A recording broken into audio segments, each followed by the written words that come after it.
કેમ dance classes તમે જે ઓપન કર્યા આરંભ,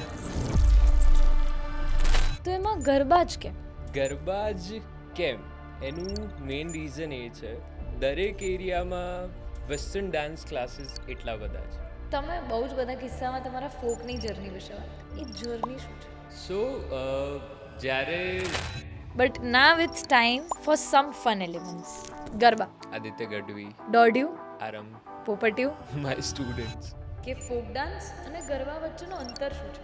પાણી ભરવા જતી બહેનો એ એમના મનોરંજન માટે ગરબા રમતી.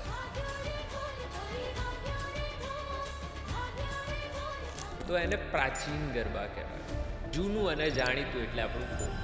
ક્યારેક એવું થયું છે કે તમે કંઈક ક્રિએટ કર્યું છે અને તમને સખત એટલે સખત વખાણ મળે છે અને તમને અંદરથી એવું થાય આ તો ઠીક જ હતું? ઓલવેઝ અરે એવરી યર મને એવા કોમ્પ્લિમેન્ટ્સ મળે છે, ધીસ ઇઝ ધ બેસ્ટ.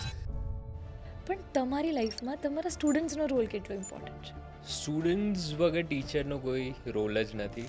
એક અનબિલિવેબલ વસ્તુ એવી થઈ ગઈ આ વર્ષે કે ફર્સ્ટ, સેકન્ડ ને થર્ડમાં મારી 2 ટીમ હતી. અને સ્ટુડન્ટ્સ જ્યારે એ આખું ટ્રોફીઝ લઈને તમારી પાસે આવે છે, જ્યારે તમને હક કરે છે, ધેટ ફિલિંગ ઇઝ સમથિંગ કે જે તમે અત્યારે બી બોલો છો ને, તમારા ફેસનો એ ગ્લો બહુ જ ડિફરન્ટ છે. તે 2026માં શું નવું આવી રહ્યું છે આરંભમાં? ધીસ ઇઝ ધ બિગેસ્ટ આરંભ આ વર્ષે. That's interesting. તો ટેકનો ગરબા ઉપર પણ અમે ફોકસ કરી રહ્યા છીએ. પણ હું ટેકનો પણ કરાવીશ, હું દોઢિયા પણ કરાવીશ અને હું ફોક ડાન્સ પણ કરાવીશ. તો તમે એવી કોઈ ટેકનિક્સ કાઢી છે, કોઈ ડિકોડેશન કાઢ્યું છે કે લોકોને તમે શીખવાડી શકો? મેં એક કોર્સ મોડિફાઈ કર્યો છે, આવી રહ્યું છે. So guys gate ready.